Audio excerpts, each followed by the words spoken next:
The feds indicted 2 Cleveland Guardians pitchers for alleged sports betting and money laundering scheme. Both Guardians pitchers, Luis Ortiz and Emmanuel Clase, are the pitchers that I'm talking about here. We talked about them earlier in the year when all of this was kind of going down. Both of them have been on leave from Major League Baseball since July, and with this indictment coming down, it is likely that neither of them will ever pitch in Major League Baseball again. Now, this all started back in June when a sports betting integrity firm noticed some unusual betting behavior on one of Luis Ortiz's pitches. These are from prop bets where you can literally bet ball and strike. And so you had an unusually high or irregular betting pattern on a certain pitch. Is this going to be a ball or a strike? And if you're the pitcher, you have a lot of control over what you do. If you want to bet on throwing a ball, just don't even try to make it a strike. And that's kind of what Luis Ortiz did. Emmanuel Clase, same thing, was part of this. He helped facilitate some of this, and now both of them are in pretty big trouble. According to Yahoo Sports, this goes all the way back to 2023, where there were 3 instances of bettors winning large sums of money by wagering on pitches thrown by Emmanuel Clase in May and June of that year, with over $100,000 won on just 3 pitches. Now, if you've been following what's been going on in sports in the world of gambling over the past month, it is really bad what's going on, and has a lot of people questioning the integrity of sports as a whole. You had all the stuff that went down with the NBA, with Terry Rozier fixing his over-unders and minutes and going out of the game with an injury. And you have what Chauncey Billups was doing, which was completely wild, creating rigged poker tables, and there's involvement with the mafia. It's very ugly. Over 30 people have been arrested in relation to the NBA with what's going on there. And all of this stuff is stemming from prop bets, where you can bet on specific events or individual performances within a game that don't necessarily depend on the game's final outcome. So it can be an over-under on minutes played, or an over-under on points scored, or is this pitch going to be a ball or a strike?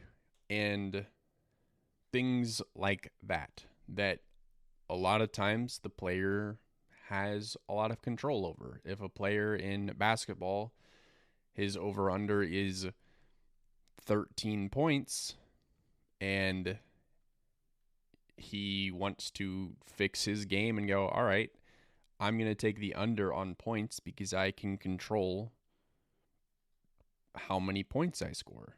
If I just need to not score 13 points, then that's easy for me to do. Or if your minutes are 18 and a half minutes played, just play less than that. And it's just very easy to do. It's easier to do in basketball than probably any other sport, just because back to the points example, just don't shoot the basketball, and you can do that easily. But I honestly think this is going to come down to prop bets either being banned or changed significantly. I've already seen a lot of people calling for the idea of removing unders. You can't bet on the under for players, so that would remove a lot of the control that players have on fixing those outcomes. And for me, I just think that prop betting in general is a slippery slope, and I know Ohio was moving to get rid of it. I don't know if they will, but I think you're going to see a lot of movement on it very fast on whether it's adjusted or banned entirely. And they need to make quick work of it, because if you are a consumer, if you're a sports fan, the last thing that you want is to be watching your sport and questioning the integrity of it, questioning whether or not what you were watching is real or fake. Is this fixed? That's not good for any sport to feel like what you're watching is rigged or fixed. So they've got to get it done. And honestly, this is kind of the risk you took as leagues by partnering with gambling and the legalization of sports gambling being nationwide at this point. So it's kind of where we are. Hopefully we can change some things and regulate it a little bit better, but for me to sit here and say that I'm surprised now, listen, I'm aware that gambling scandals in sports are not new, but legalizing it just made it that much more of a potential to be a problem. And we've seen it. I can't speak for NHL, but we've seen it across NBA, we've seen it across NFL, and we've seen it across MLB. So it's a major issue. Let's switch gears here, though, because MLB free agency is going on. It's been going on for about a week, and I feel like really nothing's happened so far. But general manager meetings are going on right now in Las Vegas, so maybe some stuff will go down, whether it's free agent signing or any sort of trades or other conversations going down. But some of the big names that are available right now, Kyle Tucker, who spent the season with the Cubs. He's kind of the big name in free agency right now. He was traded to the Cubs from the Astros.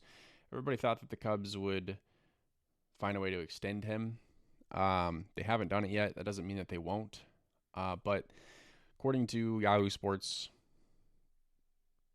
Kyle Tucker is going to have a contract north of $350 million. He is 29 years old, or he's 28 years old rather, right now.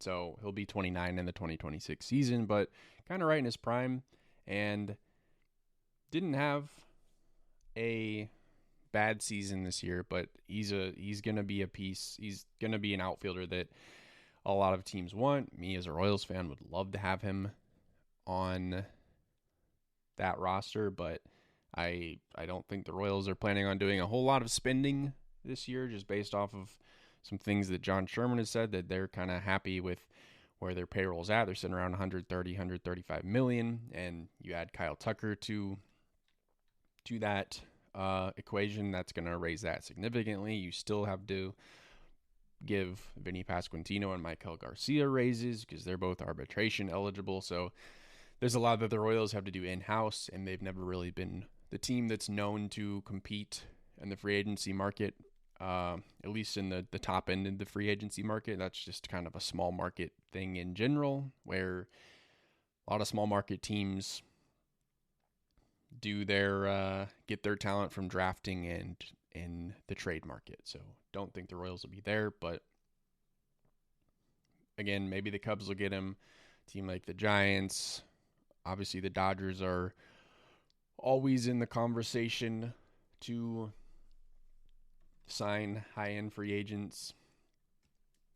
Another big name, Alex Bregman, who signed a 1-year deal with Boston Red Sox, signed a 3-year deal with opt-outs after every season, ended up opting out and is going to test the free agency market again. I'm assuming he's going to be looking for a longer term deal. Alex Bregman is 32 years old, so a little bit older than Kyle Tucker, kind of in the back half of his career, but he's a team that a lot of people need. Again, there's maybe the Red Sox and Alex Bregman come up with a new deal. I've seen him linked to the Detroit Tigers and kind of going back to AJ Hinch. And hey, wouldn't put it past the two cheaters of getting back together and trying to run it back with the trash can scheme. A couple more players that are on the list. Kyle Schwarber, the premier DH free agent. Big problem with him is he's boom or bust. 56 home runs, 132 RBIs, which is fantastic. But my goodness, he's going to strike out 175 to 200 times a season. And while you'll take the numbers, that's a lot of money to spend on a guy that's boom or bust like that. But I think any team would be happy to plug him in. I kind of see him going back to the Phillies. Next on the list, Bo Bichette. Talked about him a couple weeks ago. It's a big piece of the Toronto Blue Jays and their success. Missed some time this year with an injury. Came back and was a big. I know the Blue Jays lost the World Series, but he made some key contributions to the Blue Jays side in the World Series. I think he wants to be there. I think he's going to end up back with Toronto. I think that they're a team that was a little bit of a surprise this season. But I feel like if you're them, they were right there in 25. Came down to losing the lead in the ninth, lost in extra innings in Game 7. I feel like there's some unfinished business there. Now, obviously, a lot of these players, it's going to come down to the highest bidder. Bo Bichette, shortstop, one of the better shortstops in the league, one of the better offensive players in the league, only 28 years old. So, I would like to think that he'll go back there based off of some of the things that he said, but there's going to be a lot of teams lining up for him. We've got a long way to go in the offseason. Obviously, it's really 10 days into it. The World Series ended on November 1st, so just getting going. So we'll be keeping track of everything that's going down, free agency-wise, trade-wise, and I'm sure there will be conversations about the collective bargaining agreement that come up as well, because we are a year away from having those very tough conversations between the Players Association and the owners. So probably see some of that this offseason. But for the time being, we're going to go on to an every other week format for This Is Baseball. So I will see you later this month in November. Until then, unless something crazy happens, I'll see you then.